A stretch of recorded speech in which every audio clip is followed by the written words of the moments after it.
नमस्कार। लोकसभा चुनाव 2024 की तैयारी शुरू हो चुकी है, लेकिन उत्तर प्रदेश को लेकर क्या माहौल है? क्योंकि उत्तर प्रदेश सबसे महत्वपूर्ण आज माना जा रहा है और इस बार बड़े बड़े दावे आ रहे हैं और पार्टी को लेकर अब जिस कार की अटकलें लगाई जा रही हैं, तो क्या कुछ होने वाला है? उत्तर प्रदेश की 80 लोकसभा सीटों का सबसे ताजा ओपिनियन पोल के हिसाब से उत्तर प्रदेश में किसका पलड़ा भारी नजर आ रहा है? क्योंकि अब काफी हलचल हुई है और इस बार क्या विपक्ष एक साथ आ पाएगा? क्या महागठबंधन उत्तर प्रदेश में एक बार फिर से बनने जा रहा है? इसको लेकर महत्वपूर्ण आंकड़े सामने आ रहे हैं। हाल ही में बड़ी खबर है कि यहां पर एक बार फिर से यहां समाजवादी पार्टी बीएसपी कांग्रेस का इस बार महागठबंधन बन सकता है और ऐसे में उत्तर प्रदेश को लेकर क्या कुछ आंकड़े बन रहे हैं, यहां पर कई बड़े दावे सामने आ रहे हैं। विपक्ष एक साथ आने का प्रयास जरूर कर रहा है, लेकिन क्या कुछ आंकड़ा बनेगा? क्योंकि उत्तर प्रदेश बिहार काफी महत्वपूर्ण राज्य माने जा रहे हैं। ऐसे में उत्तर प्रदेश को लेकर जो बीजेपी ने बड़ा संकल्प लिया है कि इस बार सभी 80 सीटों पर जीत हासिल करने जा रहे हैं, तो ऐसे में 80 लोकसभा सीटों का क्या ओपिनियन पोल सामने आ रहा है और किस कार की तैयारी किस पार्टी के, इस पर कुछ महत्वपूर्ण विश्लेषण रहा।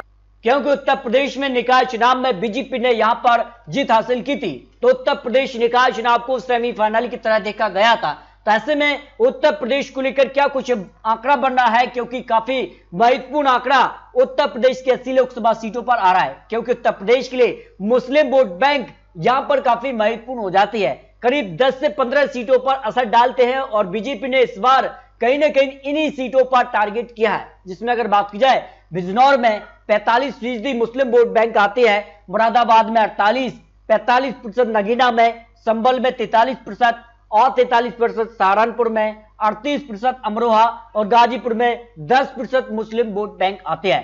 तो ऐसे में मुस्लिम वोट बैंक उत्तर प्रदेश में किस तरफ जाता है, किसके पक्ष में आंकड़े जाएंगे? क्योंकि हर एक पार्टी यहां पर पूरी ताकत के साथ चुनावी मैदान में उतर गई है। बात की जाए इससे पहले जो मटराइज के आंकड़े रहे, तो इसमें मुस्लिम वोट बैंक की पसंद बीजेपी 9% आंकड़ा बन रहा था, समाजवादी पार्टी 68%, बीएसपी 17% और अन्य जिसमें कांग्रेस भी आती है 6% मुस्लिम वोट बैंक की पसंद है। लेकिन इस बार बीजेपी ने नए यहां पर जो है आंकड़े रचे हैं और नई रणनीति के तहत उत्तर प्रदेश चुनावी मैदान में उतरी है। तो क्या मुस्लिम वोट बैंक बीजेपी को इस बार मिल पाएगा? यह काफी महत्वपूर्ण है, क्योंकि अगर मुस्लिम वोट बैंक मिलता है तो फिर 80 सीटों का संकल्प क्या बीजेपी का पूरा होगा या नहीं, यह काफी महत्वपूर्ण माना जा रहा है। इसको लेकर कुछ और आंकड़े सामने आ रहा है। देखिए 2019 लोकसभा चुनाव में 11 वोट बैंक यहां बीजेपी को 23% मिला था, महागठबंधन को 60%। कुर्मी कोरी वोट बैंक यहां 80% बीजेपी के पक्ष में, 14% महागठबंधन के पक्ष में रहा था। अन्य ओबीसी 72% बीजेपी के पक्ष में, 18% महागठबंधन और ज्यादा वोट बैंक 60% बीजेपी और 75% यहां महागठबंधन के पक्ष में। अन्य दलित यहां 48% और 42% महागठबंधन के पक्ष में रहे थे। बाकी अन्य यहां पर जिसमें कांग्रेस यहाँ पर अन्य जो है पार्टी आ जाती है। तो ऐसे में यह माना जा रहा है कि इस बार मुस्लिम वोट बैंक और कहीं ना कहीं अन्य जो वोट बैंक है वो काफी महत्वपूर्ण हो जाती है, क्योंकि उत्तर प्रदेश को लेकर अब कहीं ना कहीं सियासी आंकड़ा काफी गर्म हो चुका है। और इस बीच जिस कार के उपचुनाव नतीजे में यहां समाजवादी पार्टी ने यहां जीत हासिल की थी, तो इसके भी आंकड़े काफी महत्वपूर्ण है। लेकिन उत्तर प्रदेश में महागठबंधन की एक बार फिर से तैयारी शुरू हो चुकी है और इसे रोकने के लिए बीजेपी 80 सीटों का टारगेट कर रही है। तो क्या कुछ आंकड़ा बनेगा? इसको लेकर उत्तर प्रदेश को लेकर जो 80 सीटों का ओपिनियन पोल है वो काफी चौंकाने वाला सामने आ रहा है। तो यहां उत्तर प्रदेश के लिए पश्चिमी यूपी की 27 लोकसभा सीटें, जिसमें सहारनपुर, कैरीना, मुजफ्फरनगर, बिजनौर, नगीना, मुरादाबाद, रामपुर, संभल, अमरोहा, मेरठ, बागपत, गाजियाबाद, गौतम बुद्ध नगर जैसे बड़े जिले आते हैं। और यहां के क्या आंकड़े बन रहा है? 27 पश्चिमी यूपी, जहां कहीं ना कहीं किसान आंदोलन का भी रुख देखने को मिला था, और अब पश्चिमी यूपी की 27 लोकसभा सीटों का ओपिनियन पोल क्या कहता है? तो यहां 18 से 23 सीटें बीजेपी के पक्ष में जा सकते हैं। बीजेपी के अलावा समाजवादी पार्टी को 2 से 5 seat, BSP 1 seat, Congress 0 seat, अन्य के पक्ष में 0 सीट जा सकती है। इस हिसाब से पश्चिमी यूपी रीजन की 27 लोकसभा सीटों में से सीधे तौर पर बीजेपी यहां पर बड़ी पार्टी बनती नजर आ रही है एक बार फिर से। लेकिन समाजवादी पार्टी यहां पर 2 से 5 सीटों पर कड़ी टक्कर देती नजर आ रही है। जबकि अगर बात की जाए बुंदेलखंड रीजन की 4 लोकसभा सीटें आती हैं, यहां वोट शेयर की बात की जाए तो बीजेपी को 58% वोट शेयर, समाजवादी पार्टी को 19, बीएसपी को 11%, कांग्रेस को 5 और अन्य के पक्ष में 7% वोट शेयर जा सकता है। जब इस वोट शेयर को सीटों में कन्वर्ट किया जाए तो बुंदेलखंड रीजन का क्या आंकड़ा बन रहा है? यहां बीजेपी 3 से 4 सीट पर जीत हासिल कर सकती है, जबकि एक सीट बीएसपी समाजवादी पार्टी के बीच यहां पर कह सकते हैं कि कड़ी टक्कर यहां देखने को मिल सकती है। यानी बुंदेलखंड रीजन में भी बीजेपी यहां पर आगे दिखाई दे रही है। जबकि अगर बात की जाए जो अवध रीजन है, 23 लोकसभा सीटें यहां से आते हैं। यहां पर अगर बात की जाए तो बीजेपी को 63% वोट शेयर जा सकता है, जो मटराइज का सबसे लेटेस्ट और ताजा आंकड़े सामने आ रहे हैं। और समाजवादी पार्टी को 18%, बीएसपी 10%, कांग्रेस 7% और अन्य के पक्ष में 2% वोट शेयर जा सकता है। यानी वोट शेयर के मामले में अवध रीजन में बीजेपी काफी आगे दिखाई दे रही है।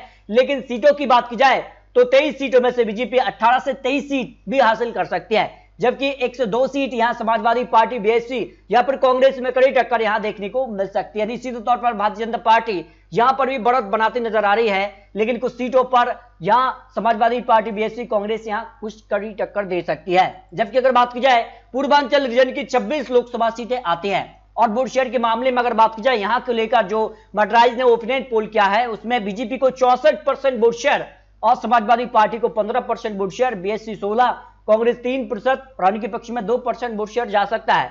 और इस वोट शेयर को जब सीटों में कन्वर्ट किया जाए तो फिर देखिए आंकड़ा किस तरह से बनता नजर आ रहा है। पूर्वांचल रीजन की 26 लोकसभा सीटों में से बीजेपी का 18 से 23 सीटें मिल सकती हैं।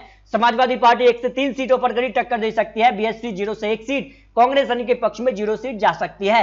यानी सीधे तौर पर भारतीय जनता पार्टी यहां पर भी काफी बड़ी बढ़त बनाने में सफल हो रही है, जो पूर्वांचल रीजन को लेकर ओपिनियन पोल सामने आ रहा है। जबकि अगर बात की जाए सारे रीजनों के बाद अगर एक साथ आंकड़ा देखा जाए 80 लोकसभा सीटों के लिए, तो वोट शेयर के मामले में बीजेपी 63% वोट शेयर, जो फाइनल 80 लोकसभा सीटों का वोट शेयर है, समाजवादी पार्टी को 19% वोट शेयर, बीएसपी को 11 और कांग्रेस 4, अन्य के पक्ष में 3% वोट शेयर जा सकता है। अगर इस वोट शेयर को जब फाइनल 80 लोकसभा सीटों के आंकड़े में बात की जाए तो फिर देखिए आंकड़ा किसके पक्ष में जा रहा है। बीजेपी 67 से 73 सीटें। उत्तर प्रदेश लोकसभा चुनाव में एक बार फिर से बीजेपी एक बड़ी जीत की तरफ बढ़ रही है। इससे पहले 2019 में 64 सीटें हासिल हुई थी, लेकिन उस आंकड़े को पार करती नजर आ रही है। लेकिन बीजेपी ये दावा करी कि इस बार सभी 80 सीटों पर जीत हासिल करेगी, उस आंकड़े से पीछे नजर आ रही है। समाजवादी पार्टी 3 से 6 सीट, बीएसपी 0 से 4 सीट, कांग्रेस 1 से 2 और अन्य के पक्ष में 0 सीट जा सकती है। यानी एक तरफा जीत उत्तर प्रदेश में भारतीय जनता पार्टी को मिलती नजर आ रही है। कुछ सीटों पर कड़ी टक्कर जरूर देखने को मिल सकती है, लेकिन यहां पर जो आंकड़ा है 2019 से भी बढ़ता नजर आ रहा है, जो मटराइज का ओपिनियन पोल 80 लोकसभा सीटों पर सामने आ रहा है। इसके अलावा अगर बात की जाए उत्तर प्रदेश विधानसभा चुनाव पर भी जो है सर्वे के आंकड़े सामने आ रहा है, उस हिसाब से 49% वोट शेयर 403 सीटों के लिए, समाजवादी पार्टी को 35% वोट शेयर, बीएसपी को 11%, 1% वोट शेयर कांग्रेस के लिए, 4% अन्य के पक्ष में जा सकते हैं। उत्तर प्रदेश में आज विधानसभा चुनाव होता है 403 सीटों के लिए, तो ये भी आदित्यनाथ जी वोट शेयर के मामले में काफी आगे दिखाई दे रहे हैं। लेकिन जब सीटों की बात की जाए तो उस मामले में भी काफी आगे दिखाई दे रहे हैं। 298 से लेकर 308 सीट बीजेपी के पक्ष में जा रही हैं, 98 से 108 seat Samajwadi party, BSP 5 seat, Congress 1 से 2 सीट, अन्य के पक्ष में 1 से 3 सीटें जा सकते हैं। यानी मटराइज के ओपिनियन पोल के हिसाब से लोकसभा चुनाव और विधानसभा चुनाव में उत्तर प्रदेश में बीजेपी एक बंपर जीत की तरफ बढ़ती नजर आ रही है। तो ये यहां पर जो है नया ओपिनियन पोल सामने आ रहा है और लोकसभा चुनाव को लेकर और विधानसभा चुनाव को लेकर कुछ महत्वपूर्ण आंकड़े सामने आ रहे हैं। फिर भी आपको क्या लगता है उत्तर प्रदेश को लेकर 80 लोकसभा सीटों में से BJP, Samajwadi party, BSP, Congress के पक्ष में कितनी सीटें जा सकती हैं? क्योंकि माना यह जा रहा है कि इस बार समाजवादी पार्टी, बीएसपी, कांग्रेस का गठबंधन बन सकता है, तो इसके बाद आंकड़े बदल भी सकते हैं। फिलहाल आपको क्या लगता है, प्रिया रखिए। मिलते दोस्तों और लेटेस्ट और महत्वपूर्ण विश्लेषण के साथ, तब तक के लिए जय हिंद, जय भारत।